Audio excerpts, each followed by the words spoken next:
Perfecto.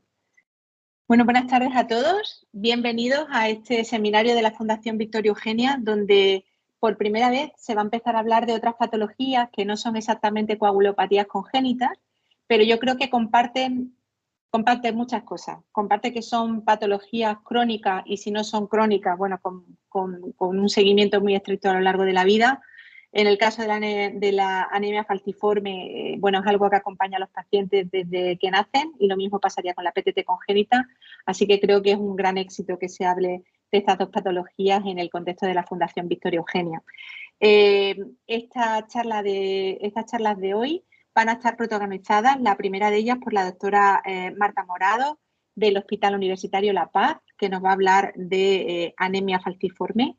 Y por otro lado, nuestra compañera, la doctora Miriam Vara Pampliego, que nos va a hacer una actualización de PTT y que es la compañera del Hospital de Cruces.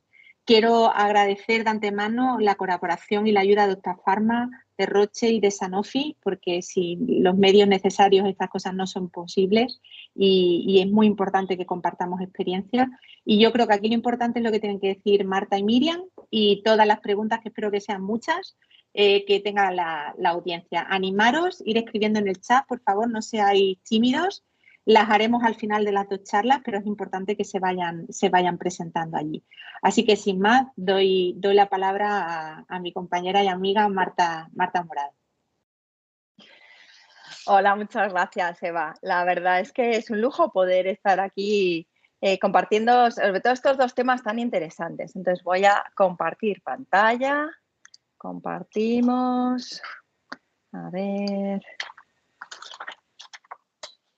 Yo la veo, Marta. ¿La veis, no? Vale. Perfecto. Vale. Bueno, pues vamos a hablar de enfermedades de células falciformes y una visión un poquito global desde la clínica hasta la terapia actual y las novedades. Bueno, la enfermedad de células falciformes fue la primera enfermedad identificada a nivel molecular y es la enfermedad monogénica más frecuente en el mundo. Y incluimos dentro de este grupo un montón de entidades que tienen en común un genotipo, que es en el cambio del gen de la cadena beta de globina, una adenina por una timina, que supone un cambio de un aminoácido, un glutámico por una valina, que hace que cuando la hemoglobina esté desoxigenada, esta valina se forma un puente hidrofóbico con la cadena beta de al lado y polimeriza y forma fibras. Esto deforma el hematíe, le da el nombre de drepanocito, anemia falciforme, y es lo que desencadena toda la enfermedad. En conjunto, todas las enfermedades falciformes van a tener en común que por lo menos uno de los genes tiene esta alteración. Según lo que hay en el otro gen, vamos a tener distintas gravedades y distintos fenotipos. Cuando en el otro gen hay otra hemoglobina S, son las formas más severas, es lo que se suele llamar anemia falciforme. Cuando va asociado a una beta-cerotalasemia es exactamente igual, la misma clínica, pero puede ir asociado a una beta más, puede ir asociado a una hemoglobina C, puede ir asociado a una D, puede ir combinado con un montón de cosas. Incluso la hemoglobina S puede ir asociada a una alfa-talasemia. Todos estos cambios, con el mismo genotipo básico, pero todos los cambios accesorios, van a hacer que la clínica no sea exactamente igual. Sí que es verdad que las formas más graves son las homocigotas para hemoglobina S o S-beta-cerotalasemias. Independientemente de la causa, la vista clásica es, bueno, un hematíe falciforme, se deforma, se atasca, se rompe y es lo que produce la enfermedad. Sin embargo, la fisiopatogenia es bastante más complicada. Sí que es verdad que es imprescindible que el hematíe falciforme, ese hematíe al final se va a romper, eso va a producir una hemólisis y esa hemólisis va a producir una depleción de óxido nítrico y esa depleción de óxido nítrico va a desencadenar una serie de fenómenos que van a ir desde afectación vascular hasta activación de endotelio, de plaquetas, de leucocitos, va a producir una inflamación, es decir, va a activar la coagulación, va a activar el sistema del complemento. Pero esto es común a otras anemias hemolíticas. Lo que hace que esta sea un poquito distinta es que además de estos hematíes falciformes se van a obstruir, van a producir una obstrucción de la vascularización, se van a pegar al endotelio activado y junto con las plaquetas, los leucocitos van a producir obstrucción, eso produce isquemia distal, la isquemia sobre el fondo inflamatorio produce radicales de oxígeno libres y todo esto empeora el círculo vicioso. Y es esto lo que le da quizá el punto distinto respecto a otras anemias hemolíticas. Esta dicotomía entre hemólisis y obstrucción no solo es fisiopatogénica, sino que también tiene implicaciones clínicas. Hay una serie de complicaciones que van a venir derivadas de la propia obstrucción, como pueden ser las crisis vasoclusivas o el síndrome torácico o la osteonecrosis, que son más frecuentes en pacientes que tienen hemoglobinas un poco más altas, tienen un poco más de viscosidad sanguínea. Y hay otra serie de complicaciones que van a venir de la vasculopatía, van a venir por la afectación, por la hemólisis crónica, la depleción de óxido nítrico. Y son tales como hipertensión pulmonar, las úlceras maleolares, el priapismo en los accidentes cerebrovasculares. Estos son más frecuentes en pacientes que tienen hemoglobinas más bajas. Sí que es verdad que nunca es tan dicotómico y tan separado, pero sí que hay unos pacientes que tienen más hemoglobinas y más crisis y otros menos hemoglobinas y más componente orgánico. En cualquier caso, sí que es importante recordar que la anemia falciforme es una enfermedad que tiene complicaciones no solo agudas, que son las que no sabemos, sino también crónicas. Y son crónicas y son multiorgánicas. No hay ningún órgano del cuerpo que se libre de la afectación de esta enfermedad. Sí que es verdad que según el fenotipo es importante saber, según el genotipo que condiciona el fenotipo, hay una serie de complicaciones, como ya he comentado, que van a ser específicas de algunas variantes. Por ejemplo, la SC o la S combinada a una alfa-talasemia, como tienen más hematíes, como ya he comentado, tienen menos anemia, van a tener más clínica de obstrucción y va a ser un poco más común el que tengan afectaciones, secuestros esplénicos, van a tener afectación de caderas, necrosis vascular y más riesgo trombótico.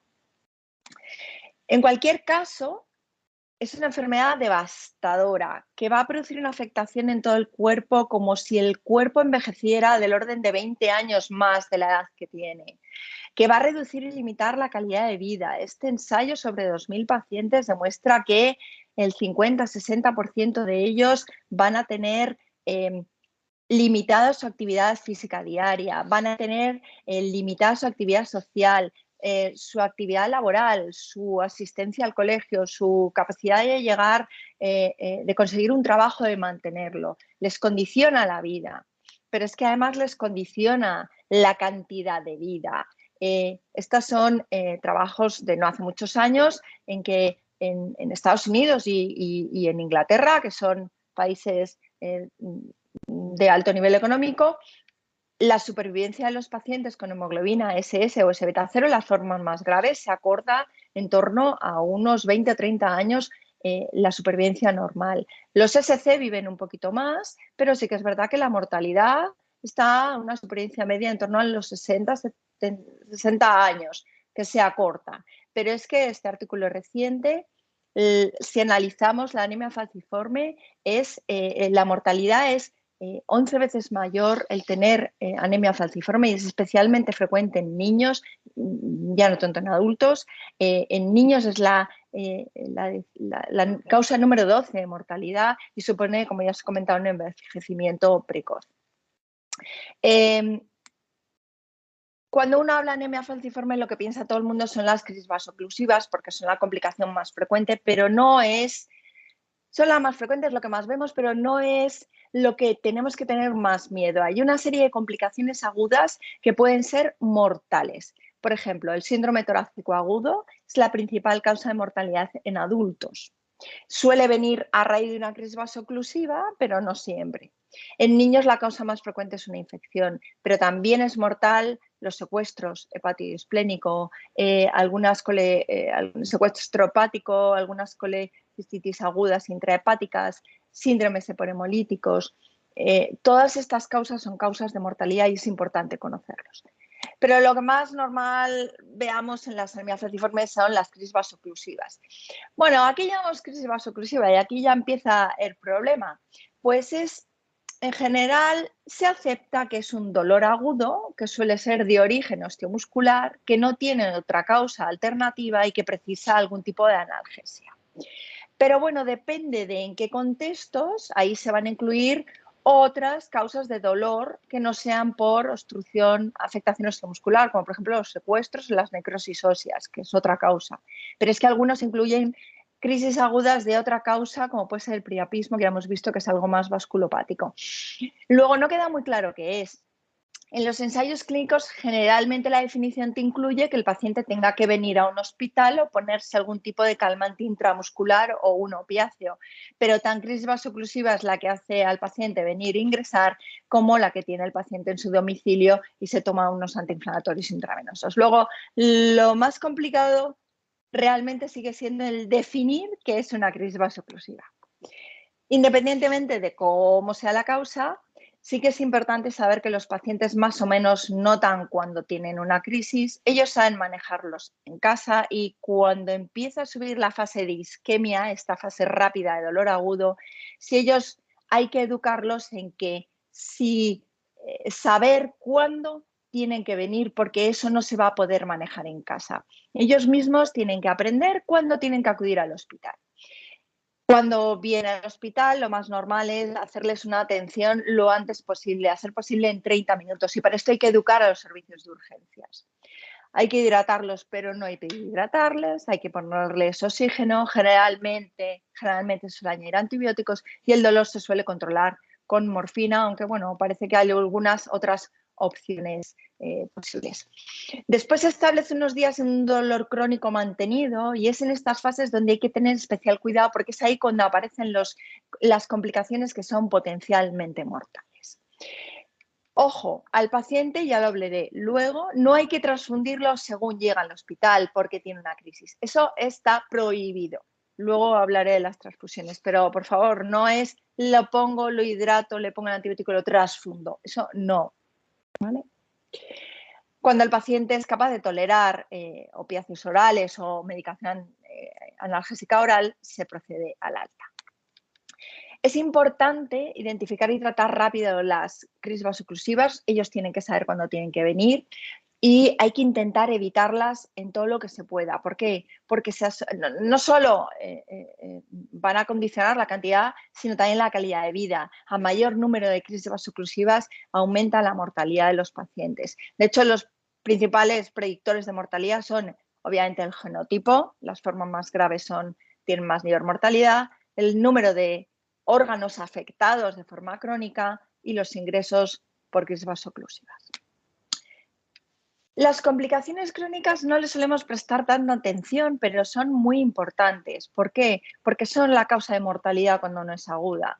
La hipertensión pulmonar puede producir mortalidad en el 40% de los adultos. La insuficiencia renal crónica también. Y esto hay que monitorizarlo. Y al paciente hay que preguntarle en cada visita si tiene disnea y si la tiene que hacerle un ecocardio. Y hay que mirarle cómo va ese pulmón y su corazón. Hay que mirar cada vez que viene no solo el filtrado glomerular, que va a estar bien, sino hay que mirar también qué albuminuria tiene, hay que hacerle unas albúmina en orina, pero hay que mirar sobrecarga férrica, hay que mirar priapismo, hay que mirar hipertensión arterial. En los niños especialmente hay que mirar riesgo de ictus. Todas estas cosas hay que revisarlas. Y por supuesto el dolor crónico, ya no solo agudo, que se da en la mitad de los pacientes la mitad de los días y que no solo se va a cambiar con opiáceos, sino que podemos recurrir a otros tratamientos. De tal forma que cuando viene un paciente a revisión, y es importante mentalizarles a los pacientes y a los doctores que estos pacientes no solo son complicaciones agudas, sino crónicas, y que cada vez que vienen hay que sacar el checklist y revisar óseo, pulmonar, renal, cutáneo, los pies, la retina. Hay que hacer una serie de revisiones sistemáticas por cada órgano cada vez que aparezca en la consulta, un mínimo de cada 6 meses, pero en los pacientes más graves, pues cada 3 meses. Pasamos a tratamiento. Bueno, lo primero y más importante es educar a los pacientes en evitar los desencadenantes. Ellos mismos ya saben cuándo les va a dar una crisis y ellos mismos ya saben que los cambios de tiempo se la dan, demasiado frío, demasiado calor, pero hay otros en que igual no se lo saben. Por ejemplo, subirse a un avión que está presurizado, como si subes a una montaña a 2000 metros, eso puede producir y desencadenar una crisis vasoclusiva. Entonces, esto lo primero es educar y que ellos mismos sepan lo que pueden o pueden hacer y que tengan cuidado en esos sitios y eviten deshidratación, hacer ejercicio con calor, demasiado tirarse al agua muy fría, jugar con la nieve, esas cosas igual no son lo más adecuadas. Segundo punto, limitar la transfusión a las indicaciones estrictas. ¿Por qué? Porque es muy frecuente la aloinmunización y como un paciente se aloinmunice, y doy fe de eso, luego tienes muchos problemas para transfundirle y lo necesitas en situaciones importantes. Y segundo, porque tienes complicaciones específicamente que pueden ser mortales, como las reacciones hemolíticas retardadas, los síndromes hemolíticos, y porque sobrecargó hierro y obligó a quelar. De tal forma que la transfusión aguda va a estar indicada únicamente en aquellos pacientes que obviamente se anemizan de forma súbita por la causa que sea, por una aplasia, un secuestro, un sangrado. En aquellas crisis vasoclusivas o síndromes torácicos agudos que no responden al tratamiento normal inicial, en accidentes cerebrovasculares, complicaciones graves. Ahí sí, siempre valorar, intentar hacer recambios eritrocitarios siempre que se pueda, salvo que sea por una anemización súbita que requiera subir la hemoglobina. Las indicaciones de transfusión crónica todavía son más estrictas. Realmente las transfusiones programadas se van a hacer siempre antes de una cirugía mayor con una anestesia general de más de 1 hora. Pero las crónicas, los recambios eritrocitarios profilácticos crónicos van a tener básicamente la indicación de los accidentes cerebrovasculares en los niños, profilaxis primaria y secundaria, con complicaciones muy recurrentes y muy refractarias a otras. Y los embarazos todavía no queda muy claro. De tal forma que, por favor, limitar las transfusiones. Y en cuanto a fármacos, pues bueno, el hecho de que haya tantos mecanismos de acción y tantos mecanismos implicados en la fisiopatogenia hace que tengamos muchas formas y muchos sitios donde poder actuar para intentar evitar crisis vasoclusivas y lesión orgánica. El tratamiento estándar desde hace muchos años es la hidroxicarbamida, la hidrea. Es un fármaco que tiene múltiples acciones. Su principal acción es la de aumentar la hemoglobina fetal, pero no solo eso, sino que también disminuye los leucocitos, mejora el óxido nítrico, mejora la reología sanguínea. Es decir, tiene una serie de no solo hemoglobina fetal. Se ha visto y se ha demostrado que es muy útil en un conjunto de indicaciones. Las indicaciones que no están en ficha técnica, pero están absolutamente aceptadas internacionalmente, son todas estas. De hecho, debería estar indicada en todos aquellos pacientes con anemia falciforme hemociogotos SS a partir de los 9 meses de edad. El tratamiento está autorizado en adultos desde hace muchísimos años, aunque en niños no desde hace tanto, pero sí que se utiliza. El problema de la hidroxicarbamida es que no todos los pacientes la tienen puesta. Primero por miedo de los propios médicos a la propia toxicidad. Bueno, pues si tienes control de las citopenias, no pasa nada. En cuanto a su capacidad mutagénica, no es mutagénica, es clastogénica y siempre son con dosis altas, mucho tiempo, y son alteraciones en una célula que no se van a derivar a sus células hijas. El problema viene en que hay en torno a un 25-30% de los pacientes que aun con dosis máximas tolerables y ajustadas a cifra de neutrófilos, incluso con dosis máximas tolerables, siguen teniendo crisis y complicaciones. Por lo cual hay un porcentaje de pacientes en que la idea se queda corta. ¿Y ahí qué tenemos? Pues estábamos muy contentos porque teníamos desde el año 2022 teníamos disponible crinzalizumab. Crinzalizumab es un fármaco, es un anticuerpo monoclonal que lo que hace es impedir que los hematíes falciformes se agreguen y se peguen, evita la oclusión, se peguen al endotelio, evita la unión entre el endotelio y las plaquetas y los leucocitos y los hematíes falciformes. Está aprobado y se usa sin un tipo de restricción en Estados Unidos y en Europa lo autorizaron de forma condicional en 2020 para mayores de 16 años con enfermedades de células falciformes.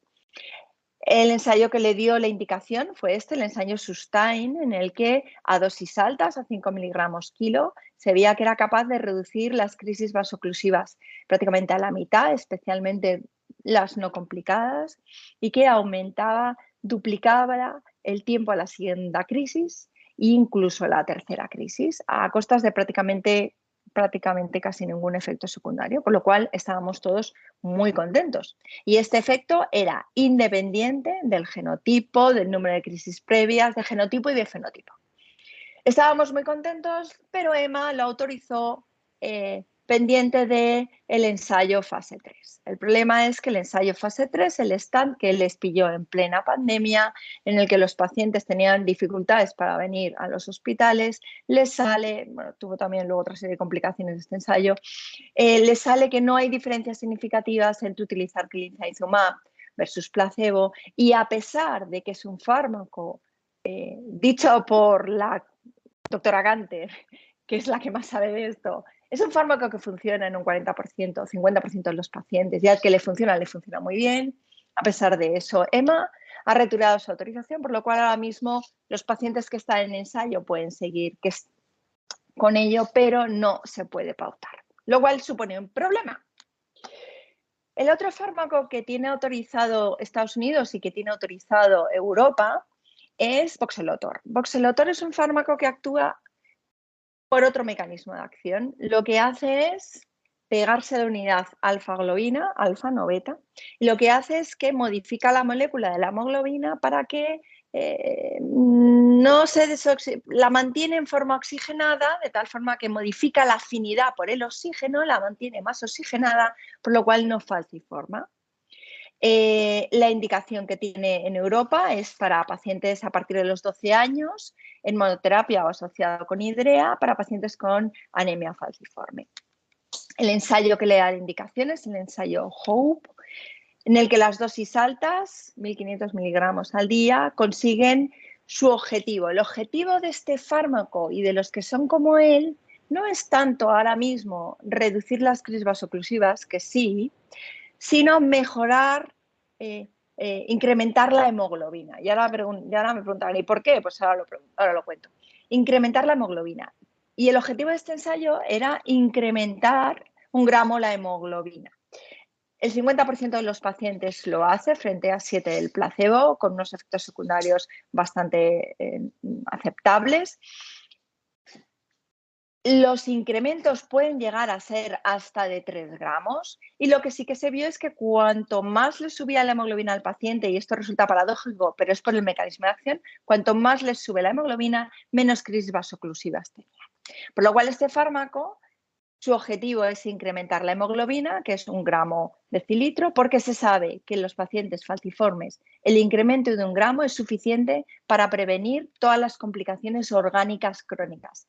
Reduce el riesgo de stroke, de albuminuria, de hipertensión pulmonar y la mortalidad.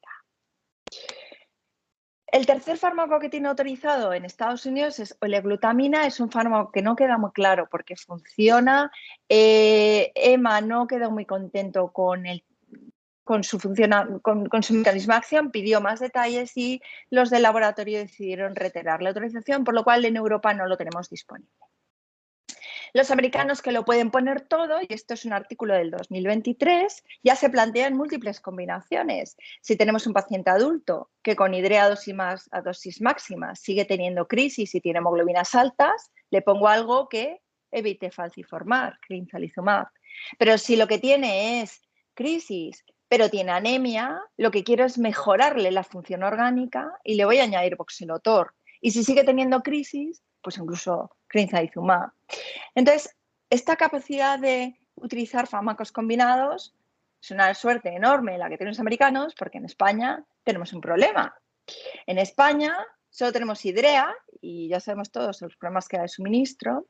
El glutamina no está en Europa, clinizumab no está en Europa y Voxelotor está aprobado en Europa, pero está pendiente de que se presenten los papeles para tener precio reembolso en España, cosa que va a tardar, pero por lo menos está en marcha.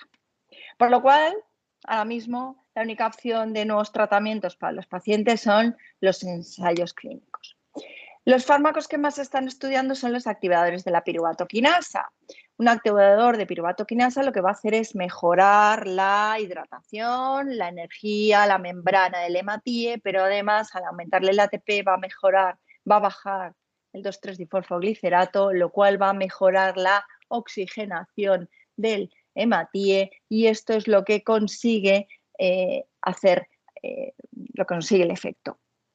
Se están probando dos, mitapivat, que se está estudiando en ensayo clínico en Estados Unidos. El objetivo de este fármaco y del otro que hay, que es etabopivat, es incrementar 1 gramo la hemoglobina y se ve que efectivamente es capaz de incrementar 1 gramo la hemoglobina en torno a un 50% de los pacientes. Hay ensayos en fase 2 y fase 3, estos no están abiertos en España, pero el que sí que está abierto en España es el ensayo con otro fármaco muy parecido, el etabopivat, que tenemos disponible para incluir pacientes.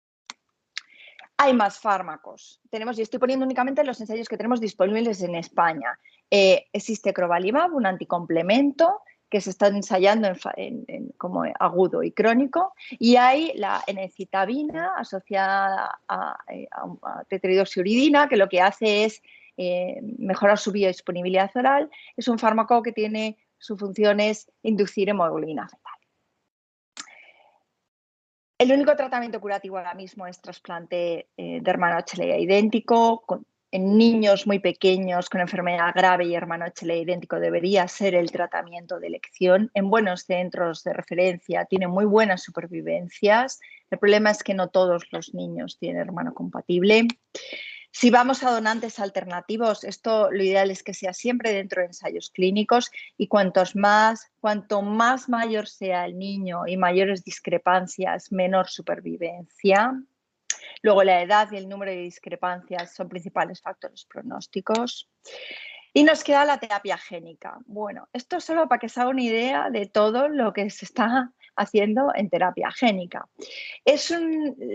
La anemia falciforme tiene la suerte de que está en las células STEM, yo saco las células CD34, la modifico, las vuelvo a infundir, es una enfermedad monogénica y es el paradigma del tratamiento de la terapia génica. El problema es que esas células CD34 hay que movilizarlas y hay que volverlas a infundir y tienen que injertar, por lo cual casi todos los protocolos de terapia génica van a utilizar tratamientos mieloablativos, van a utilizar busulfán. Los primeros que se utilizaron fueron con vectores lentivirales y aquí empezó el problema porque en el primer ensayo hubieron 2 casos de leucemia aguda en pacientes que habían recibido terapia génica con vector lentiviral y ya se planteó aquí qué pasaba. Uno de ellos, su leucemia no se detectó el virus dentro de los blastos, por lo cual no tenía nada que ver con el lentivirus, y en la otra sí, pero no estaban insertados en una zona oncogénica. Por lo cual ya empiezan a plantearse si los pacientes con enfermedad falciforme tienen mayor riesgo de hematopoiesis clonal y por ende de neoplasias mieloides. Y sí que se ha visto que estos pacientes tienen 10 veces más riesgo de hacer hematopoiesis clonal de genes asociadas a neoplasias mieloides y están descritos casos de leucemia aguda y mielodisplásicos en pacientes sin trasplante, sin hidrea, es decir, en pacientes únicamente por la anemia falciforme. Y esto es un campo que da para hablar mucho. En cualquier caso, la terapia génica, básicamente hay 2 grandes grupos, el de adición génica, el que está más estudiado en adición génica es el grupo de Bluebird Bio, utiliza un vector lentiviral que introduce una cadena beta de globina que impide falciformarse, la introduce acondicionando con busulfán y lo que consigue es convertir al paciente homocigoto en rasgo falciforme, incrementa la hemoglobina a expensas de esta hemoglobina nueva que no falciforma, que supone un 50% de la hemoglobina y lo que consigue es convertir un paciente homocigoto en un rasgo y dejan de tener crisis. La terapia génica de edición, lo ideal sería poder corregir la base, pero sí que es muy difícil hacerlo esto técnicamente. Se están intentando otras opciones, pero básicamente a lo que se intenta es a inducir hemoglobina fetal o bien a través de BCL11A o bien a través de los promotores de las cadenas gamma de globina.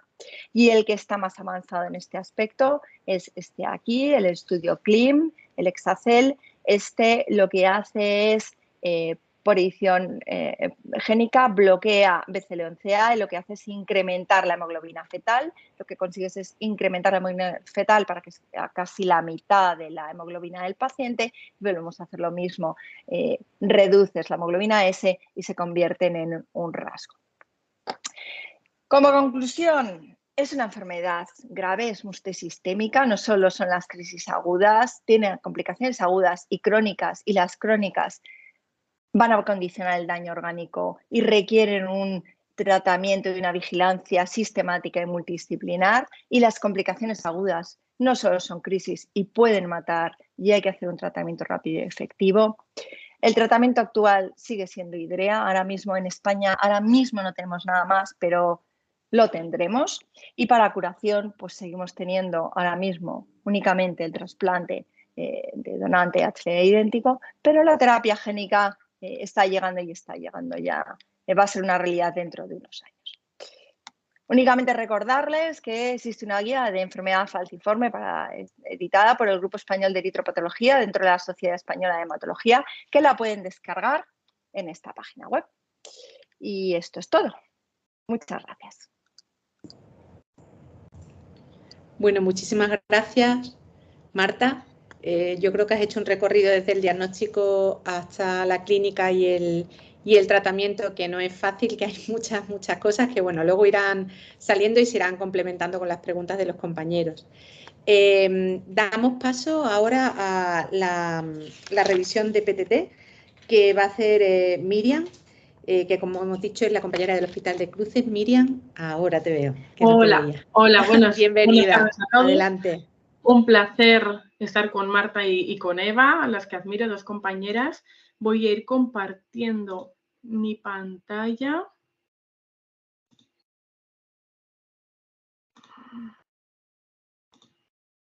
Me decís, por favor, Eva, cuando la veáis.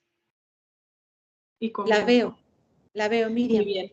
Bueno, pues a mí me ha tocado hablar de la púrpura trombótica trombocitopénica.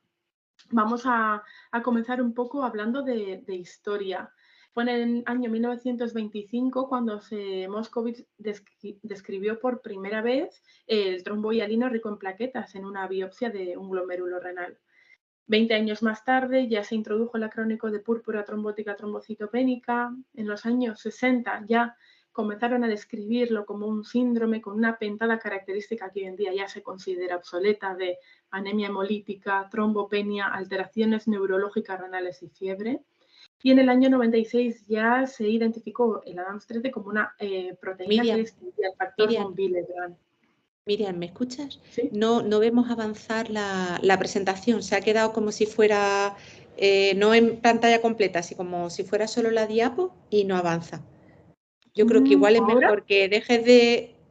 No, yo creo que es mejor que dejes de... Creo que has compartido la ventana en lugar de compartir la pantalla. Y por eso si le has dado luego a modo presentación... Ay, perdonar. A ver, ¿eh?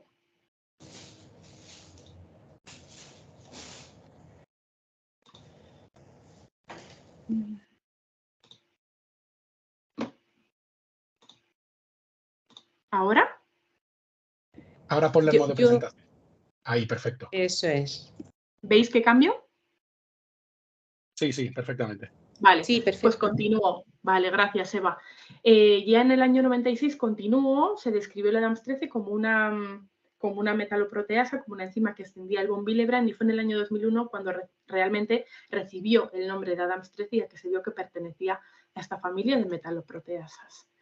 En realidad, el término de microangiopatía trombótica es un término histopatológico en el que podemos ver cambios en el endotelio de los vasos pequeños, con la formación de microtrombos hialinos. Sobre todo, suele ser con afectación sistema nervioso central, corazón y riñones.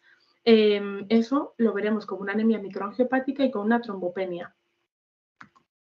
La clasificación de las microangiopatías trombóticas, esta es una clasificación, digamos, muy clásica en la que se dividen entre las primarias y las secundarias. Las primarias entran los síndromes hemolíticos, lo que llamamos el hemolítico urémico típico, que realmente se llama asociado a una infección por E. coli sobre todo, o el síndrome hemolítico urémico atípico, en el que hay alteraciones genéticas del sistema del complemento. En cuanto a las púrpuras trombóticas trombocitopénicas, están las congénitas, que forman entre un 10 como mucho 20% del total de las PTTs, y las idiopáticas, que son las secundarias a anticuerpos contra el ADAMTS13. En cuanto a las microangiopatías trombóticas secundarias, pues bueno, son secundarias a múltiples causas, a fármacos como la quinina, típicamente la ticlopidina, el clopidogrel, inmunosupresores, secundarios también a conectivopatías como el lupus, el antifosfolípido, a la gestación, en los casos de HELP y preeclampsia, y a otras muchas infecciones, a neoplasias, a trasplante de médula, a trasplante de órgano sólido. En cuanto a la púrpura trombótica trombocitopénica adquirida, la epidemiología, bueno, pues nos dice que más o menos será entre 4 y 6 casos por millón de habitantes. Tiene un pico en la cuarta década de la vida y predomina en mujeres y en personas de raza negra. Ya hace algunos años que se sabe cuál es el mecanismo fisiopatológico, que es, tanto en la congénita como en la adquirida, un déficit severo de ADAMTS13. En el caso de la congénita, por mutaciones homocigotas o doble heterocigotas del gen ADAMTS13, y en el caso de la adquirida, pues un déficit inducido por autoanticuerpos. O sea, es una enfermedad autoinmune. ¿Qué hace el ADAMTS13? Pues es una enzima, una metaloproteasa, que lo que hace en condiciones fisiológicas es romper, extinguir los multímeros de alto peso molecular del factor von Willebrand, que está anclado al endotelio, que ha formado el endotelio. De manera fisiológica, el ADAMTS13 extiende el factor von Willebrand y los fragmentos que quedan sueltos en la circulación no son capaces de reaccionar ni de unirse a las plaquetas. ¿Qué ocurre? Que cuando el ADAMTS13 está descendido, cuando hay un déficit severo de ADAMTS13, no extiende los multímeros de alto peso molecular del factor von Willebrand, que quedan expuestos en el flujo sanguíneo, y es donde se unen las plaquetas en el dominio A1, y a medida que se mantiene ahí, aumenta el número de plaquetas, formándose un trombo hialino rico en plaquetas a nivel de cualquier parte del endotelio, a nivel sistémico. Esto hace que se formen los trombos hialinos, que los hematíes, cuando pasen por el flujo sanguíneo, se rompan al pasar a través del trombo y se formen los conocidos esquistocitos, por lo que veremos la anemia hemolítica, y trombopenia por consumo de las plaquetas. Todo esto además condicionará una isquemia a nivel tisular del órgano en el que se esté produciendo esta patología. ¿Qué hallazgos analíticos? Lo que hemos comentado, la anemia microangiopática y la trombopenia son obligatorios. Hay hallazgos analíticos en la púrpura trombótica trombocitopénica, con una anemia normalmente que encontraremos por debajo de 10 gramos de decilitro, datos de hemólisis como aumento de la LDH, hiperbilirrubinemia indirecta, consumo de lactoglobina, reticulocitosis, hemoglobinuria y sobre todo un CUMS directo negativo. Veremos esquistocitos, como vemos en el dibujo que os muestro aquí, en el frotis, más de un contagio por encima del 1% de esquistocitos ya debería sugerir microangiopatía. La trombopenia normalmente es severa, con plaquetas por debajo de 30.000. No se suele asociar a coagulopatía, y lo que nos confirmará el diagnóstico es el descenso de la actividad de ADAMTS13, siendo en el caso de la adquirida los anticuerpos anti-ADAMTS13 positivos. Si hay afectación renal, se elevará la creatinina; si hay afectación cardíaca, la troponina. En cuanto a las manifestaciones clínicas, bueno, pues secundarias a la anemia y la trombopenia. A pesar de cursar normalmente con una trombopenia severa, no se asocia normalmente a sangrados. Los síntomas más frecuentes son los gastrointestinales, por isquemia a nivel de intestino, como náuseas, vómitos, dolor abdominal.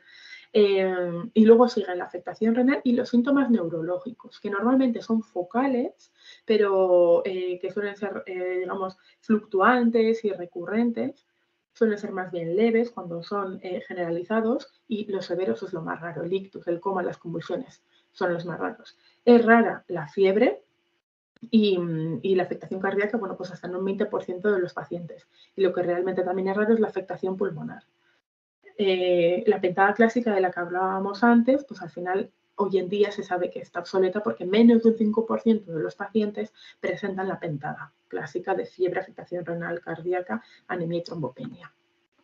El diagnóstico será de presunción cuando tengamos los hallazgos clínicos y analíticos. Hay varios scores que nos ayudan a ver el riesgo de que estemos ante una PTT. El más utilizado es el Plasmic Score, que analiza 7 ítems.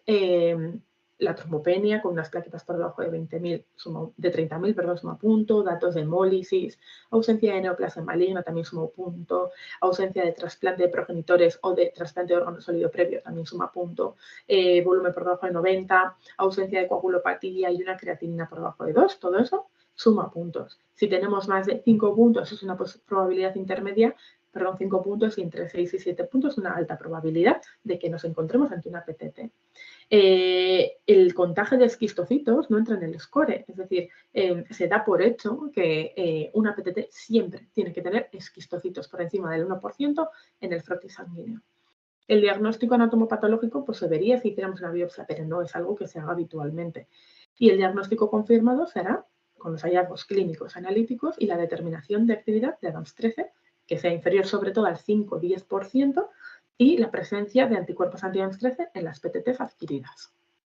Por tanto, las pruebas que vamos a solicitar cuando tenemos una anemia hemolítica con trombopenia, pues ampliaremos perfiles renales y hepáticos, la LDH ya estará ampliada, una troponina para ver si hay daño cardíaco, un hemograma con revisión de las 3 series y valoración de los esquistocitos. Habrá que hacer un CUMS directo para descartar autoinmunidad y un estudio de coagulación para descartar una coagulación intravascular diseminada.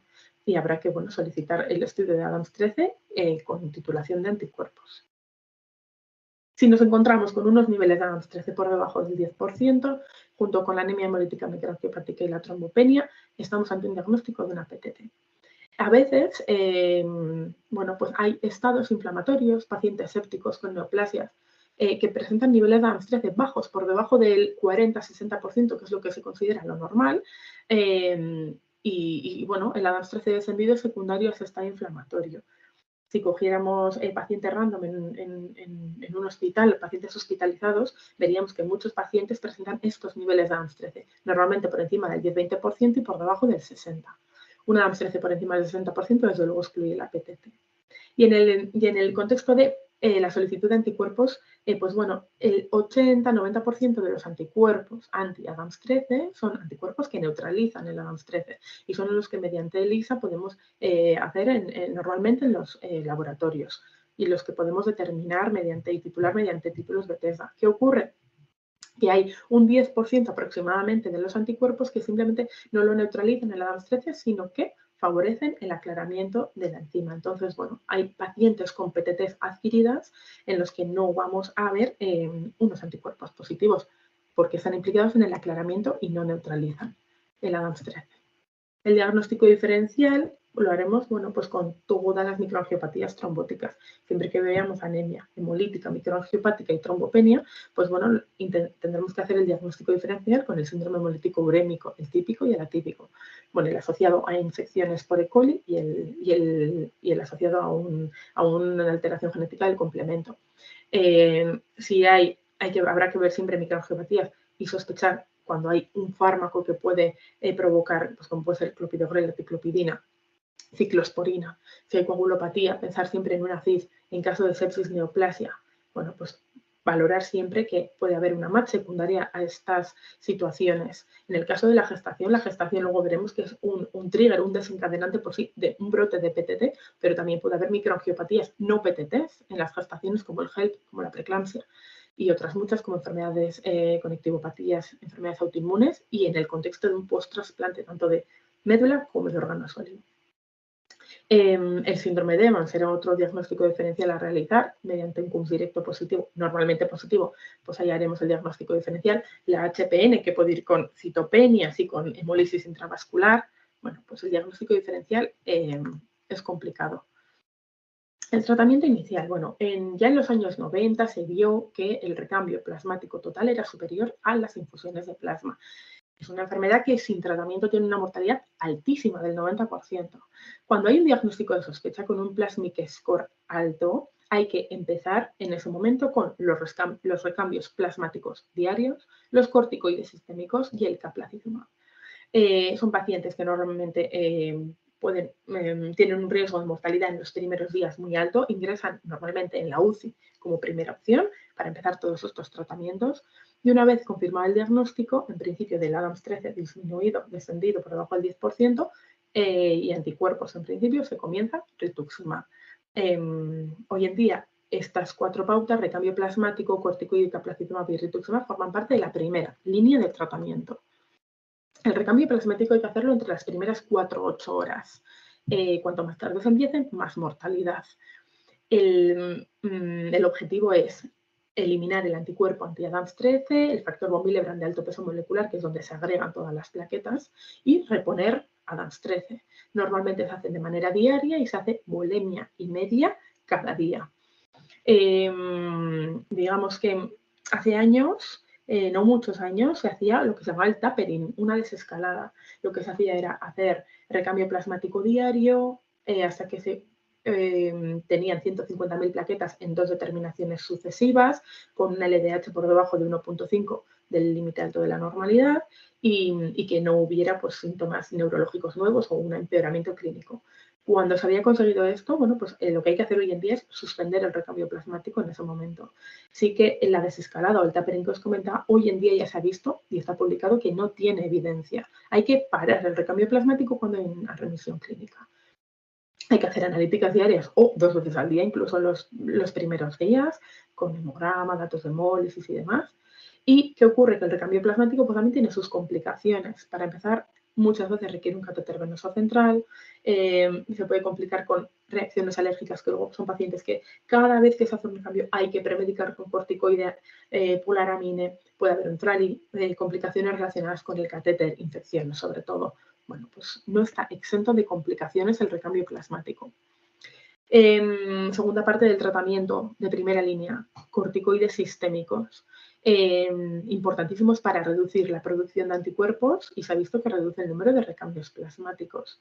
Habitualmente se utiliza la prednisona, miligramo kilo día, durante los recambios plasmáticos hasta que el ADAMTS13 está recuperado y luego se realiza una pauta descendente en 2-3 semanas. Las pautas de corticoide muchas veces son diferentes en cada centro. Hay centros en los que se utiliza más la metilprednisolona y se da un pulso de 3 días de 1 gramo y luego se pasa a 2 miligramos y medio kilo día de prednisona o se mantiene la prednisolona. Bueno, el hecho es que se empieza con dosis altas durante los primeros días y después se hace una pauta descendente más o menos rápida en menos de un mes. El rituximab, que en principio está indicado según las guías ISTH cuando está el diagnóstico confirmado de PTT adquirida, se sabe que reduce el riesgo de exacerbación y recaída, esto se sabe desde hace tiempo, pero además ya se sabe que ayuda a que la respuesta inicial sea pues, antes de lo que era antes de la era del rituximab. Se hace una infusión después del recambio plasmático. Se da una dosis normalmente a 375 miligramos por metro cuadrado semanal en un total de 4 dosis. Esta dosis es, como sabéis, la dosis habitual de tratar los linfoproliferativos B. Es una dosis muy alta que todos los que no llevamos linfoproliferativos y nos dedicamos a la patología más benigna, pues nos parecen unas dosis muy altas y ya se ha probado y hay estudios con dosis más bajas de 100, 200, 500 miligramos semanales por 4 dosis. Se ha visto eficacia en dosis menores. Sin embargo, también hay estudios que ven que dosis menores requieren con más frecuencia retratamiento por ADAMTS13 por debajo del 20%. Entonces, bueno, no hay una pauta establecida, no hay un consenso sobre la dosis de rituximab. Yo creo que hoy en día cada vez tendemos más a poner menos dosis de la habitual. Tiene complicaciones el rituximab que todos conocemos, sobre todo reacciones infusionales, la inmunosupresión prolongada que produce y el riesgo de reactivación de la hepatitis B, por lo que siempre hay que poner la amibudina entecavir en los pacientes corepositivos.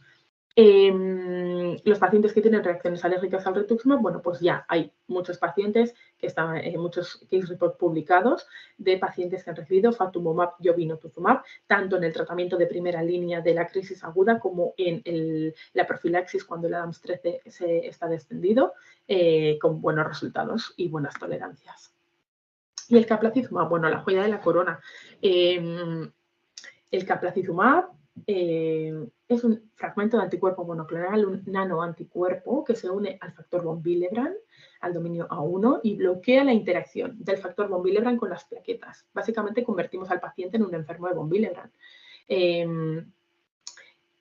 Básicamente lo que hace es inhibir la adhesión plaquetaria espontánea de las plaquetas con el factor de von Willebrand. Se da una primera dosis en el día 1 antes del recambio plasmático, que es intravenosa. Posterior a este recambio plasmático se vuelve a dar otra dosis subcutánea y luego se da diario. La pauta habitual y la pauta con la que comenzó la indicación es hasta 30 días después del último recambio plasmático, pero ya se ha sabido que lo ideal es mantenerlo siempre que la actividad esté por encima, o sea, suspenderlo si la actividad está por encima del 20%, pero si la actividad es menor al 10-20%, se debe continuar con el caplacizumab. Las complicaciones, pues es un enfermo de von Willebrand, tiene sangrados mucocutáneos, normalmente leves, y sobre todo equimosis, epistaxis, gingivorragias, es lo que más se ven. Tanto en los ensayos como en la vida real, no ha habido prácticamente sangrados importantes. Ha habido algún sangrado gastrointestinal, algún ictus hemorrágico, pero que venía de un ictus isquémico. Y bueno, en principio son sangrados leves. Los estudios que aprobaron la indicación de caplacizumab, el fase 2 el Titán, pero hablaremos del fase 3 Hércules, que bueno, pues básicamente se randomizaron los pacientes en recambio plasmático corticoides rituximab, caplacizumab versus placebo. Se vio que en el objetivo primario, que era el tiempo hasta la respuesta del recuento de plaquetas, bueno, pues había una normalización en el recuento de plaquetas en un tiempo menor en los pacientes que recibían caplacizumab. Si lo veis aquí en la gráfica, el placebo es el rojo, el caplacizumab el azul, pues el caplacizumab, bueno, el 80% de los pacientes al tercer día tenían las plaquetas recuperadas. Además, había objetivos secundarios que también se cumplieron, como el descenso de menos muertes relacionadas con la PTT en el grupo de caplacizumab, menos exacerbaciones, menos PTTs refractarias al tratamiento inicial, menos números de días de recambios plasmáticos, menos volumen de plasma utilizado, menos número de días de ingreso en UCI, menos números de días en general en el hospital en el grupo de caplacizumab. Tiene un perfil de seguridad bastante bueno. Lo que se viene en el estudio Hércules, que eran los sangrados que os he comentado, mucocutáneos, de gingivorragias y epistaxis, es lo que se ve en vida real. Y no solo están los resultados de los estudios, sino que además tenemos ya varios artículos de vida real del caplacizumab que cotejan los datos del estudio Hércules. En cuanto a la vida real, bueno, pues todos estos estudios os los he puesto en la diapositiva anterior. Nosotros en el registro español de PTT, bueno, pues tenemos más de 400 pacientes con más de 600 episodios de PTT, una incidencia y una prevalencia que se asemeja, por ejemplo, al registro de Oklahoma, que es uno de los más grandes del mundo. Tenemos un poco menos de prevalencia que, por ejemplo, los ingleses, un poco más que los alemanes, pero bueno, estamos en la media, podríamos decir.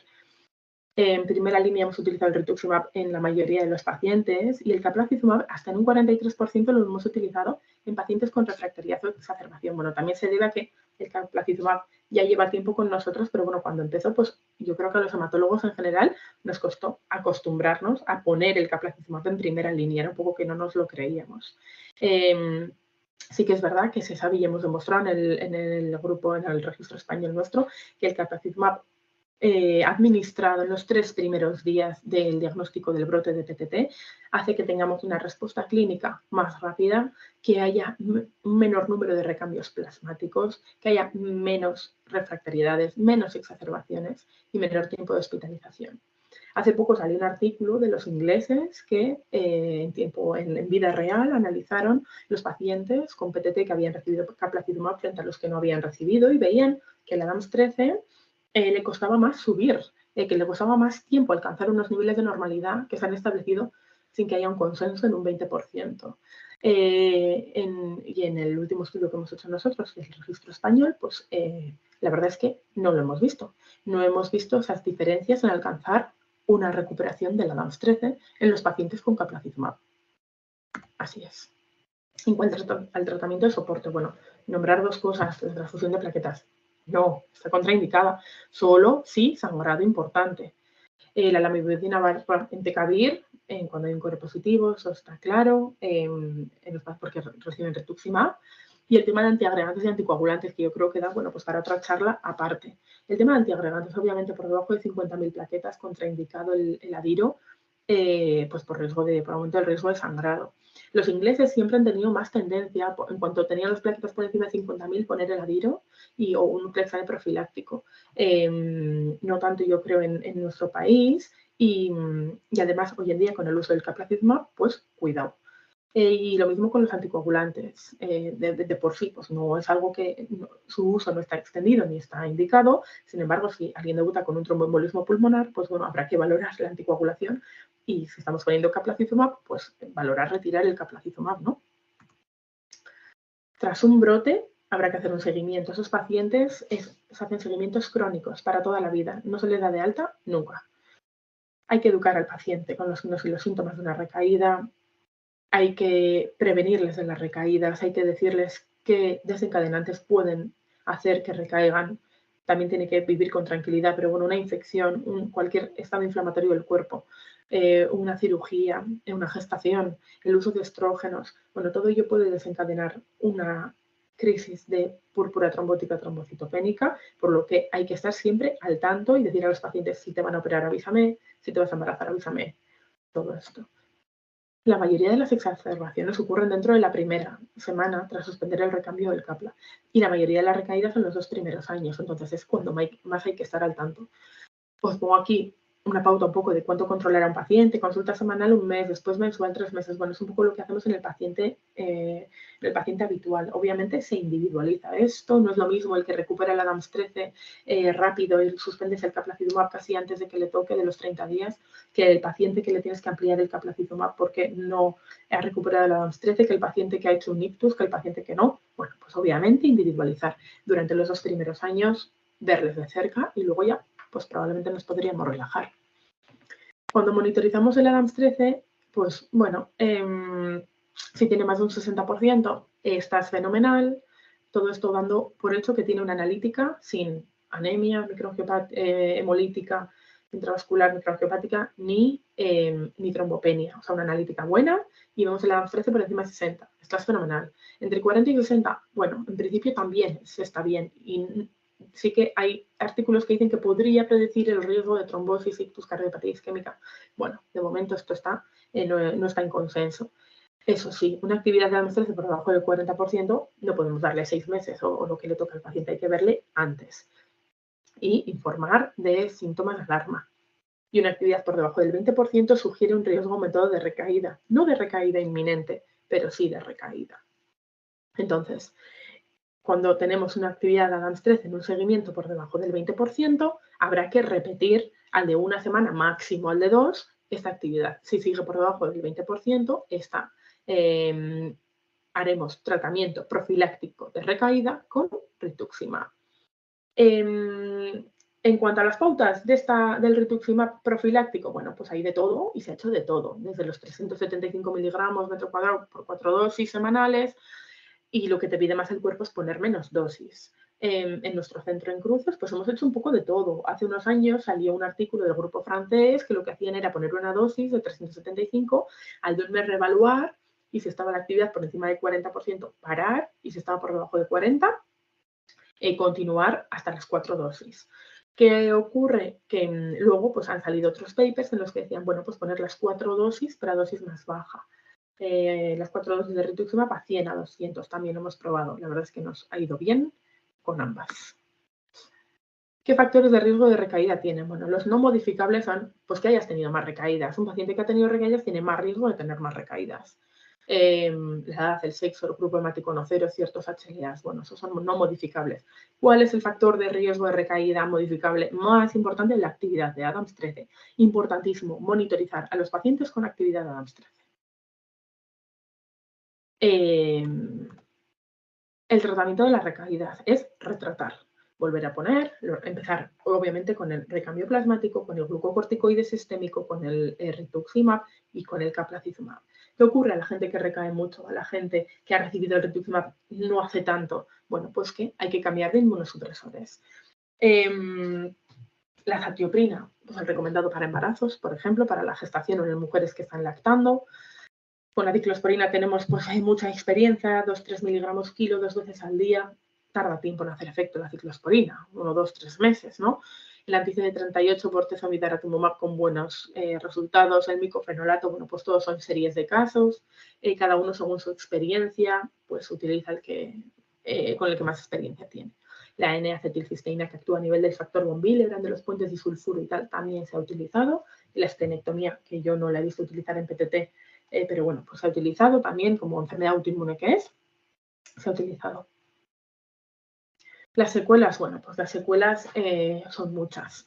El aumento del riesgo cardiovascular, para empezar, o sea, la enfermedad cardíaca, la hipertensión, es una secuela que hay que controlar en estos pacientes. El daño renal, con microalbuminurias, hay que pedir orinas a los pacientes que han tenido PTTs. Y luego temas neurológicos. Pongo estos dos porque es lo que más he visto yo, pero bueno, desde afasias, desde depresiones, deterioros cognitivos leves, bueno, pues son secuelas que pueden acompañarnos a largo plazo con nuestros pacientes y que hay que estar al tanto. En el año 2017, el International Working Group, bueno, hizo un listado, una definición de los tipos de respuesta que pueden tener los pacientes, que luego en 2021 han actualizado.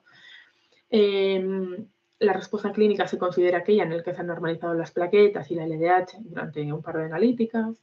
La exacerbación es cuando estamos en el periodo de los primeros 30 días de haber finalizado el CAPLA o el recambio plasmático, que vuelva a haber una trombopenia recurrente o nueva clínica neurológica.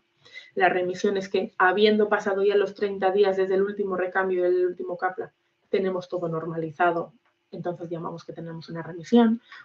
La recaída es que cuando has alcanzado una remisión, o sea, después de 30 días y estás en remisión, recaes. Y la refractariedad es cuando no se responde al tratamiento inicial o cuando en los primeros 4 días o primeros 5 días hay un descenso de la cifra de plaquetas o no se duplican las plaquetas. ¿Qué pasa? Que esas definiciones pues, han actualizado un poquito porque tanto en el concepto de remisión y recaída no estaban contemplados los niveles de Adams 13 y realmente son importantes y son los que hoy en día nos hacen cambiar el tratamiento. La respuesta clínica sigue siendo la respuesta clínica y no incumbe la actividad de Adams 13, ya que cuando estamos tratando con recambio plasmático, lo que estás intentando es hacer una remisión de las plaquetas, de la hemólisis y de que no progrese la isquemia tisular, que no haya más síntomas neurológicos. Entonces, la actividad de Adams 13 en este momento de respuesta clínica no es importante y, de hecho, muchos pacientes tendrán la actividad de Adams 13 baja, teniendo una respuesta clínica. ¿Qué ocurre? Que a medida que hace efecto el tratamiento inmunosupresor, los anticuerpos irán descendiendo, el Adams 13 que se va creando irá haciendo efecto y, bueno, se alcanzará la remisión. Esta remisión que en las guías de 2017 era solo una remisión clínica y encima, bueno, pues también hay una remisión de Adams 13 que puede ser parcial, si es más del 20%, pero menos del 40%, podríamos decir, o menos del 60%, y es completa si está por encima del 40-60%. Y en la recaída lo mismo, puede recaer, una recaída siempre va a implicar los niveles de Adams 13 que descienden, si es una recaída solo de Adams 13 o una recaída clínica, si además del déficit severo de Adams 13 tenemos un descenso de la cifra de plaquetas, de anemia hemolítica microangiopática o lesiones orgánicas. En cuanto a las gestantes, ya lo he comentado antes, el tratamiento inicial es el recambio plasmático y los corticoides. El rituximab durante el primer trimestre no atraviesa la barrera placentaria y que se sepa que el parto no resuelve la PTT, por lo que hay que programar el parto para una semana prudente, 36-37. Hay un aumento de la morbimortalidad fetomaterna y aunque el caplacizumab no está aprobado, hay ya gente que lo ha probado y ha ido bien. Hay artículos sobre el caplacizumab en gestantes y han ido bien. El inmunosupresor, si no podemos poner rituximab, si los corticoides no los podemos poner, la azatioprina, pues es el indicado en gestantes. ¿Qué ocurre? Que una mujer que ha tenido un brote de PTT en un embarazo tiene más riesgo de recaer en el próximo embarazo, por lo que el consejo debe ser no embarazarse. Tienen más riesgo de preeclampsia y se consideran embarazos de alto riesgo. Si una paciente que tuvo una PTT se va a embarazar, bueno, pues hay que medir el Adams 13 antes, hay que monitorizar a esa paciente de cerca. PTT en testigos de Jehová. Bueno, pues afortunadamente para los testigos de Jehová el caplacizumab les está salvando mucho porque bueno, pues rechazan el recambio plasmático se les puede administrar glucocorticoides y rituximab, y el caplacizumab, bueno, pues antes, hoy en día ya hay ensayos clínicos en los que se está ensayando el caplacizumab sin recambios plasmáticos. El grupo de la doctora Eva Mingot tiene un ensayo abierto y bueno, pues se ha visto que con un recambio plasmático, los pacientes con un brote de PTT con caplacizumab, glucocorticoides y rituximab también van bien. Y como conclusiones, son conclusiones muy básicas, pero me parecen muy importantes. La PTT es una emergencia hematológica, o sea, el hematólogo que está de guardia para muchas cosas normalmente, pero sobre todo para descartar esquistocitos. Cuando hay una anemia y una trombopenia, por favor, acordaros de los esquistocitos. Sobre todo si hay anemia hemolítica y trombopenia, clarísimo. Ante una sospecha de una PTT, hay que iniciar precozmente el tratamiento. Recambio plasmático total, corticoides, caplacizumab. Se puede empezar directamente rituximab o, como recomiendan las guías, pues esperar a que haya una PTT adquirida confirmada. Y lo más importante, ya que no todos tenemos acceso en nuestro propio hospital a la determinación de actividad de ADAMTS13, no hay problema. Se saca un tubo de plasma de citrato, se separa el plasma, se congela y cuando se pueda se envía a un centro de referencia para medir la actividad de ADAMTS13. Pero hay que intentar sacar esa muestra y no iniciar los recambios plasmáticos antes de sacar la muestra de determinación de ADAMTS13. Y nada más. Esta es la bibliografía, un resumen de los últimos artículos. Y muchísimas gracias. Y a ver si ahora lo hago bien y dejo de compartir.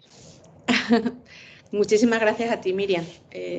Ha sido muy clara, muy amplia, era difícil resumir todo esto y ahora es el momento de las preguntas.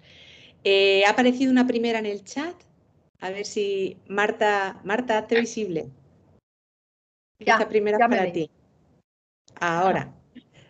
Felicidades a las dos, felicidades por parte de todos los asistentes también. Y la primera pregunta va para Marta, que le preguntan cuál sería el perfil del paciente candidato a terapia génica, desde tu punto de vista. Bueno, a ver, los ensayos clínicos de terapia génica se hacen en pacientes mayores de 12 años. Los datos que he presentado son pacientes con un rango de 12 en adelante, por lo cual yo no creo que saque la indicación antes.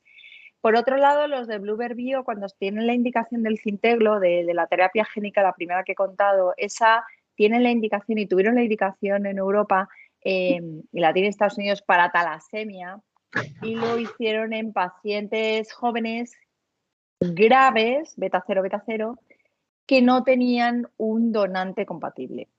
Yo supongo que para falciformes será exactamente lo mismo. Tendrán que ser pacientes primero jóvenes, porque también la lesión orgánica será menor, y siempre que no tengan un hermano HLA idéntico, un donante compatible, y tengan una anemia falciforme grave.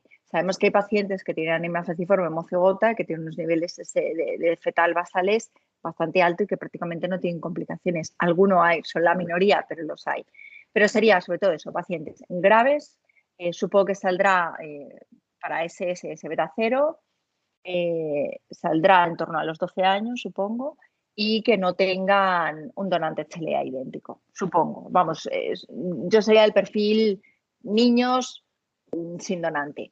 Luego ya la pregunta que te queda es, bueno, ¿y esto cuánto va a durar?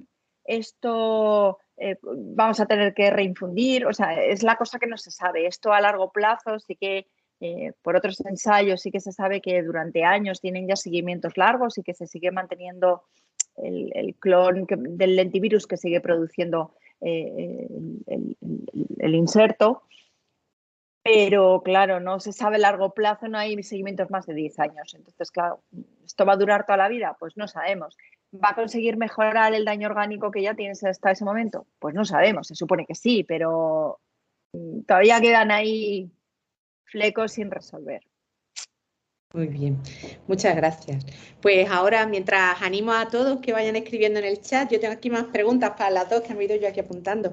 La siguiente va para Miriam. Miriam, quisiera saber cuál es tu opinión y cómo lo hacéis, porque de alguna manera hemos establecido que en el momento que el ADAMTS13 está por encima del 20%, la probabilidad de aparecer sintomatología es baja en un episodio agudo. ¿Y cuál es tu opinión? Si realmente estás suspendiendo Caplacizumab en ese momento, si esperas a los 30 días post estos del recambio plasmático, ¿cómo recomendarías? ¿Cómo lo hacéis vosotros? Pues mira, hemos tenido 2 o 3 casos en los que hemos usado Caplacizumab y lo que hemos hecho ha sido aguantar los 30 días justos, medir la actividad de ADAMTS13 y como estaba por encima del 20%, suspender.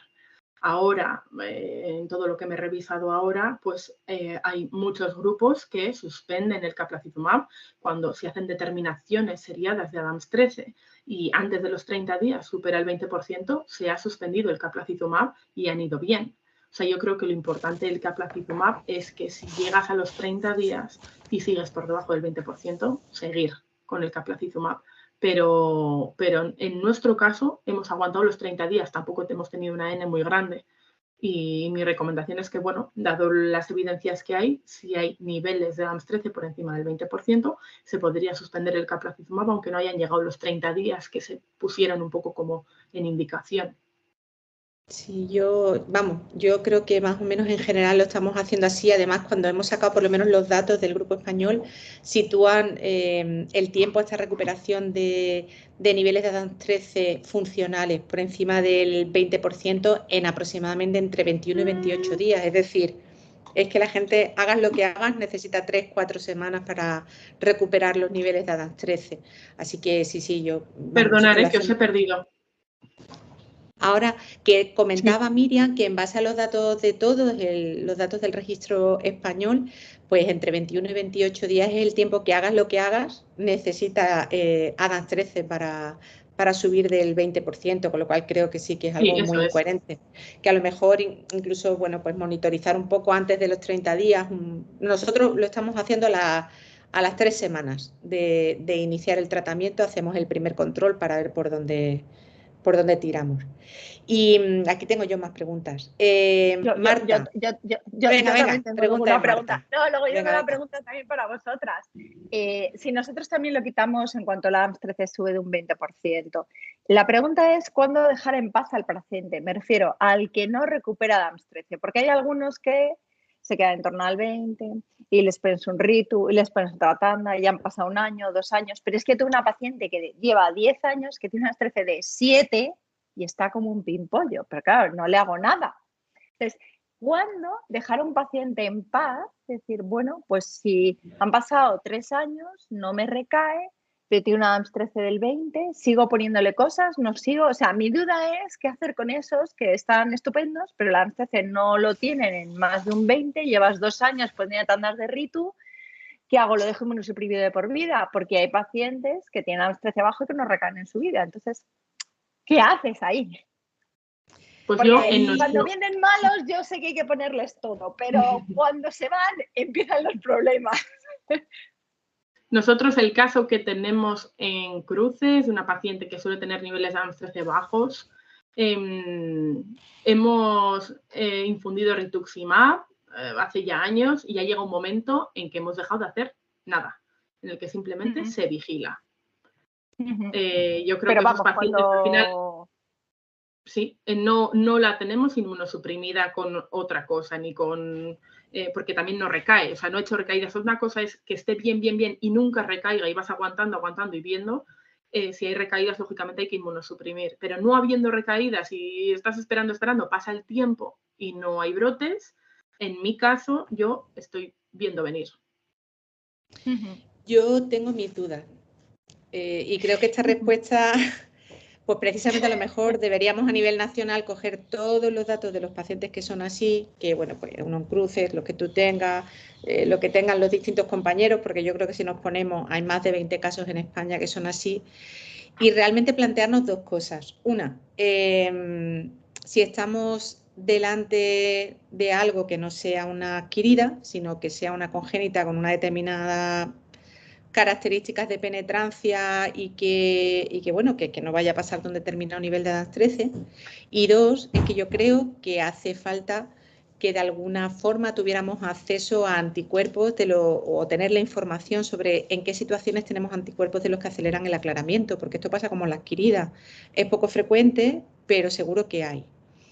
Yo, personalmente, gracias a la providencia, no tengo casos de este tipo. Lo que sí me ha pasado es de pacientes que han tardado, bueno, tras 2 meses y medio sin terminar de responder, y han sido pacientes que no han recibido el rituximab suficiente o no lo han recibido por situaciones varias. Y a todos se le ha puesto el rituximab al final, a los 2 meses, a los 3 meses, y han subido y ya está. Entonces, en los que tenemos de referencia, comentando con compañeros, la mayoría al final acaba poniendo el micofenolato, pero lo que pasa es que tardas 1 año y año y pico en remontar. Y yo, la única paciente que se puede asimilar a esto que estamos hablando, Marta, no hemos sido capaces de identificar anticuerpo funcional, no he encontrado mutación que justifique la patología, pero esta paciente en concreto ha podido entrar en un uso expandido de ADAS13 recombinante, y aunque no encuentro la alteración genética, con lo cual de alguna manera habría que suponer que esto es adquirido y puede ser que sea un aceleramiento del aclaramiento, esta paciente, desde que ha empezado con ADAS13, se le hace sus picos y sus valles, necesita una dosis cada 3 semanas y va como un tiro. Y es una señora con, bueno, señora de mi edad, 50 años, con... Una niña. Que, bueno, que precisamente se diagnosticó de una PTT en un contexto de una CV después de múltiples accidentes cerebrovasculares y una miocardiopatía dilatada por cardiopatía isquémica. Es decir, yo pienso que esta es una congénita de alguna forma, que no lo hemos podido funcionar y que se está funcionando, pero yo no he podido demostrar que sea congénita. Y normalmente los anticuerpos que aceleran por aclaramiento suelen ser menos bloqueadores, por decirlo de alguna manera, incluso en otras patologías, con lo cual no sé si aquí se puede repetir el perfil. Entonces, yo sí creo que hay que mantener la inmunosupresión un tiempo, mientras realmente no condicione mortalidad real, no sea un paciente frágil, lo podamos mantener. Y yo creo que pasado 1 año, quizás ahí habría que replanteárselo en base al fenotipo del paciente. Pero creo que es que tampoco tenemos ni la respuesta, ni una estructura de laboratorio que realmente a mí me pueda asegurar que estoy delante de un fenotipo, o sea, de una situación clínica o de otra, respecto a que estemos en una PTT que no sea congénita. Congénita. Pues me parece bien, porque yo, mira, lo de la congénita no había caído, entonces yo eso igual me lo voy a mirarle a ver al GEM, porque en eso es que no es normal estar con un 5, un 7% no haber recaído en tu vida, entonces no sé. Pero bueno, está bien, porque eso no lo había pensado. Pero que esto quiero decir, de verdad que lo digo desde aquí, apertura, dentro del Grupo Español de Aféresis. Bueno, pues creo que a lo mejor esta iniciativa se debería retomar. Yo creo que la he escuchado varias veces, lo de hacerlo no nos hemos puesto, pero creo que habría que hacerlo.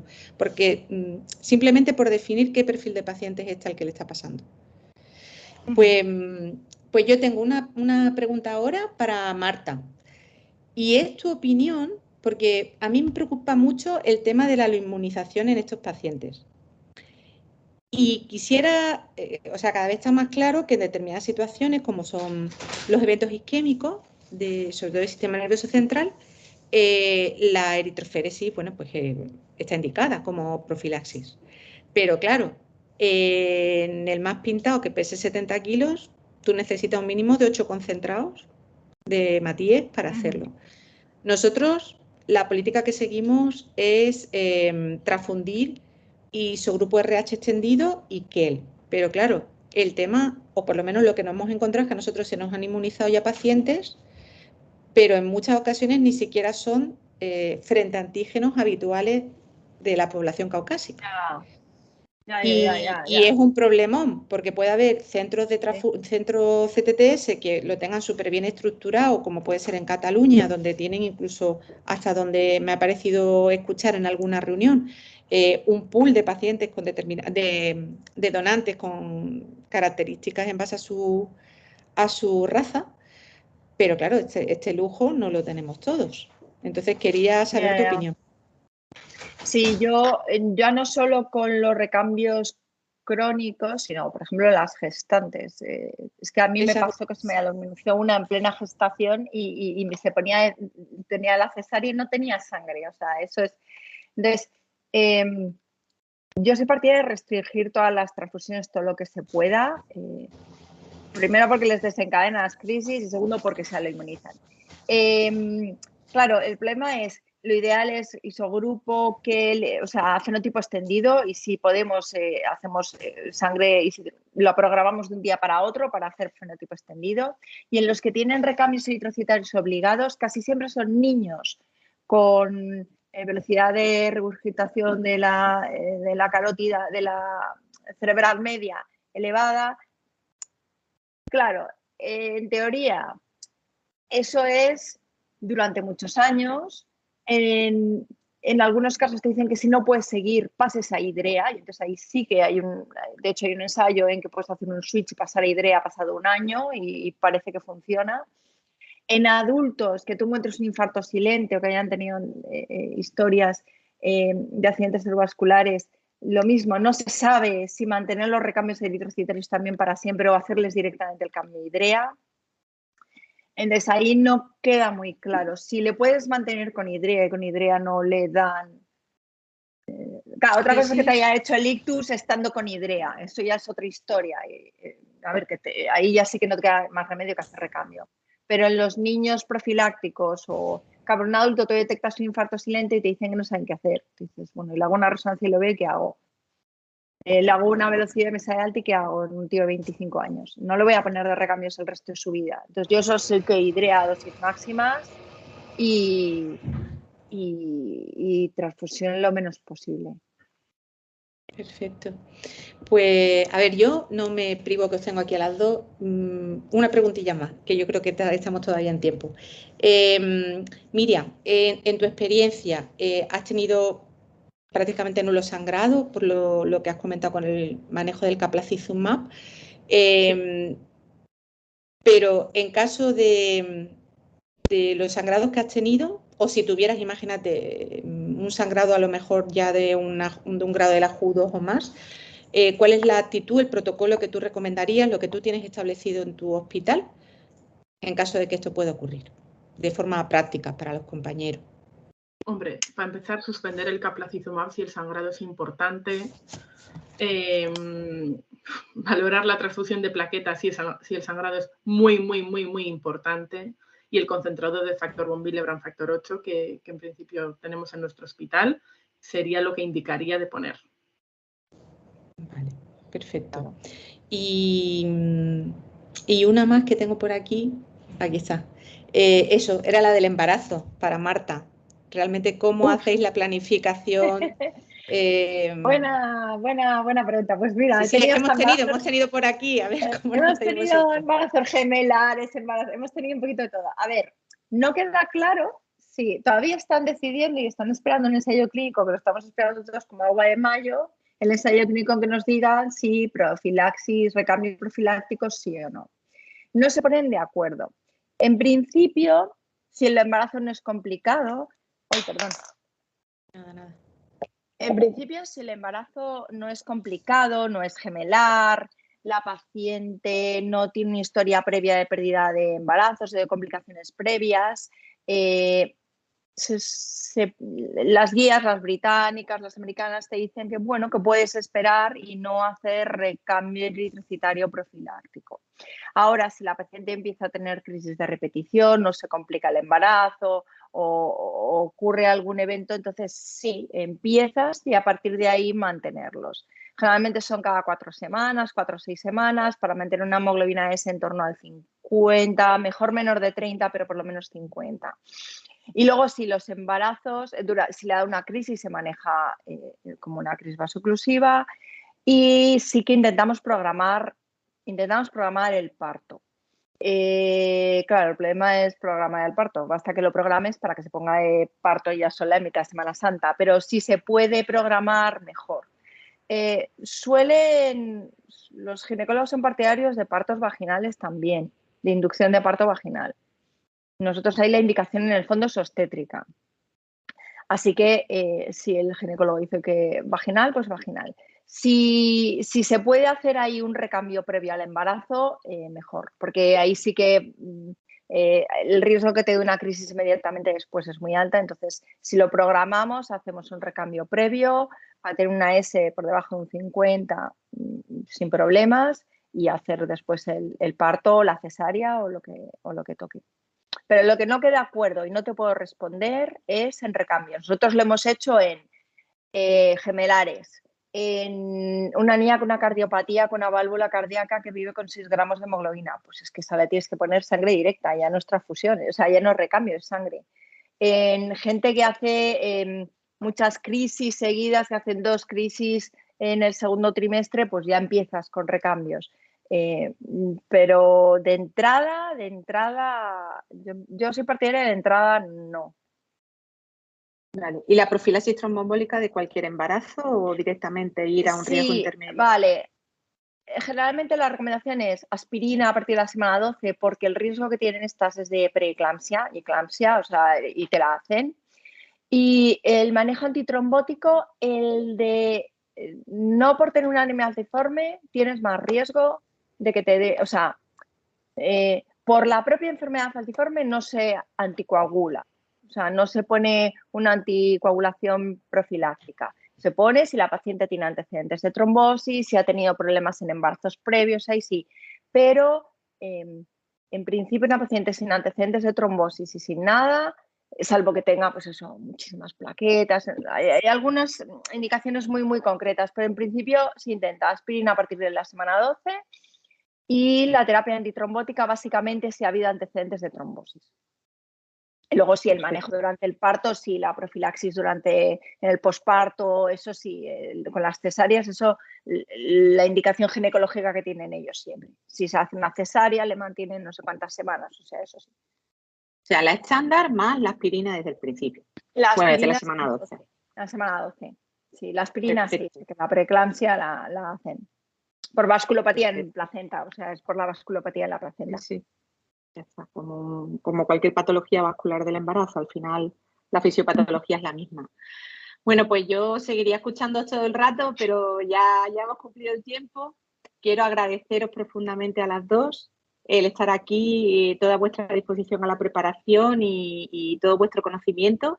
Quiero recordarle a todos los asistentes que, bueno, que estas charlas, estos seminarios quedan grabados y se puede acceder a ellos a través de la web de la Real Fundación Victoria Eugenia y que también se puede seguir a la Real Fundación Victoria Eugenia en RFV-hemofilia, donde podéis acceder a toda la información de los próximos cursos, de reuniones y de cosas que para todos, yo creo que ya en general, enfermedades raras, es importante.